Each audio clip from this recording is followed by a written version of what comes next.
The principles of effective thinking compel us to acknowledge that what we get out of life is what we put into our own mind through our thinking in the first place.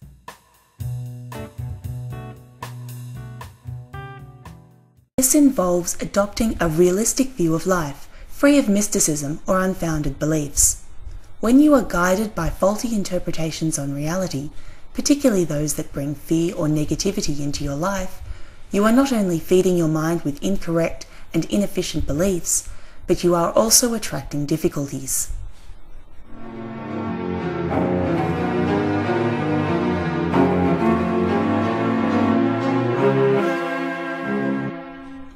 When you feed your mind with problematic thoughts, you are instructing it to create problems. A major obstacle to developing an effective and satisfying way of living has been our tendency to rely on mysticism, beliefs not based on objective reasoning for the decisions or the choices that we make.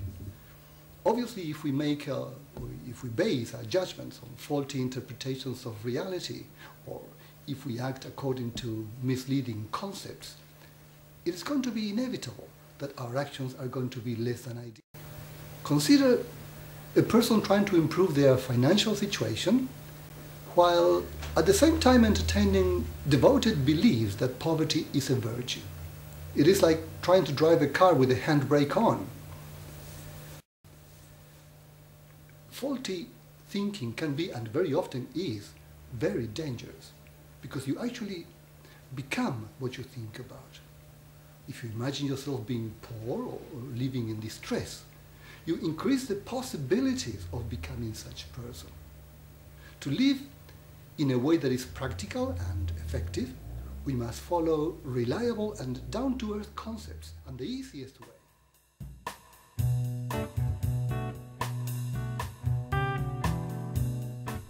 Throughout this series, psychologist Hugo Rodriguez will be addressing the 14 principles that govern our lives. They are based on the latest developments in evolutionary psychology and portray life as it really is.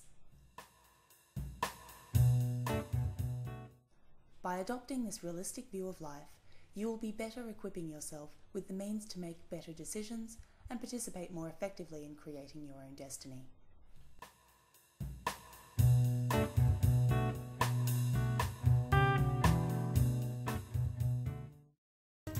What are some of these tenuous or unfounded beliefs?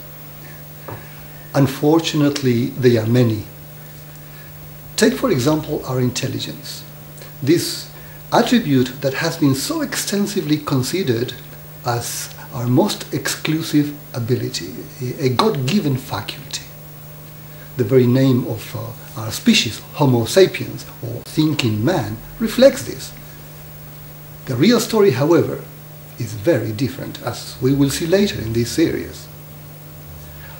Other mystic beliefs involve mostly spirituality and faith. In the quest for answers, the human mind has searched for mystic explanations, and unfortunately, it has found many. But with the advent of quantum theory at the beginning of last century, a new light has been casted on these concepts. From searching into the unknown, now we are learning to search into our own consciousness. We have become the ultimate observer, and the results have been really amazing. A common popular belief has been that our lives are predetermined. We believe in destiny and fate. Even Isaac Newton, the most influential scientist of modern times, believed that life was predetermined. The concept of destiny or fate is an interesting one. Until quite recently, it was quite accepted in the scientific community that life was predetermined. Even, it all started with Isaac Newton about 300 years ago.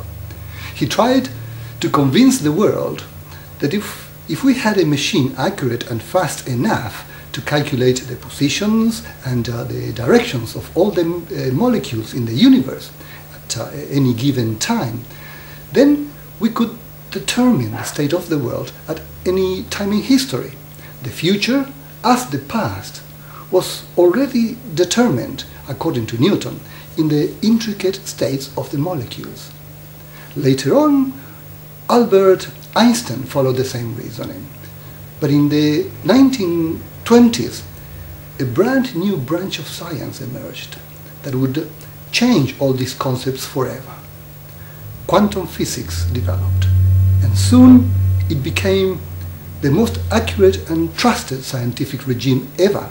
To date, there has been not a single concept from quantum mechanics that was contradicted by observation. And with the advent of quantum physics came the uncertainty principle, which put an end to Newton and Einstein's dream that we can predict our future. Reality showed that it is impossible to measure both the momentum and the location of particles at the same time. Everything was unpredictable, and our destiny was in our own hands. Your book refers to the theory of evolution. How is the concept of evolution important in generating mind power? Evolution has given us the attribute of being more intelligent than other species. But this quality came with responsibilities, because our life, both as individuals and as well as a society, is now completely dependent upon our ability to think effectively. For other species, developing intelligence was a lot less necessary or beneficial, but for us, it became a matter of survival.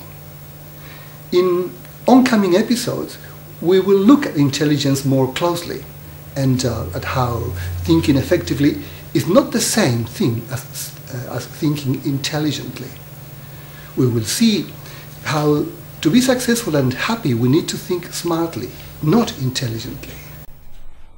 You can compare our rational thinking to an army general giving instructions to the troops, who are the real executors of the strategies and actions. Without the soldiers, the general has no way to engage in battle, and even with a full army in operation, the general is still dependent on how well prepared, trained, and equipped the army is. Likewise, to be efficient and successful, we rely on preparing, training, and equipping our internal subconscious forces, our inner army, in charge of carrying out the strategies leading to achieving it. There is only one way to do this, using our own thoughts. With them, we can direct our power and resources, or our natural achieving machinery, towards what we want, towards what is most beneficial for us, and away from what we dislike and from what is harmful for us. I'm sure a lot of our viewers would agree that life at times can be difficult and complicated. How can we use effective thinking to make it easier? Yes, and this is a fundamental purpose of mind power. To make life happier and more successful, we need to make it simpler and easier. We can choose to make things very simple or very complicated for ourselves, depending on how we approach situations, how we look at things. Consider this analogy. Assume that you are asked the simple question, how do you get 4? A practical, easy, straightforward answer would be, just add 2 and 2. But you can, if you want, make things a bit more difficult and answer 1 plus 1 plus 1 plus 1. Or you can make it utterly difficult and decide that 4 is the result of this very long equation.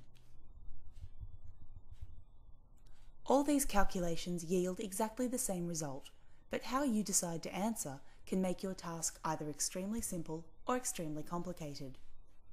When dealing with life events, a similar principle applies. We can be practical in our way of looking at things, or we can be cumbersome and unduly complicate things. The principles of effective thinking and mind power have been designed to make living less complicated and thus more enjoyable. In our next episode, psychologist Hugo Rodriguez will address what is perhaps the most profound of all scientific and philosophical questions. What is our purpose for living? In exploring this, he will also examine the role of our thoughts in this scheme of life. because the answers we are looking for are provided mostly by what we can call quantum evolution. A look at the evolution of mankind, but taking into account fundamental concepts from quantum theory. The emphasis is switched from being a part of the complex picture of life to being the creator of this picture.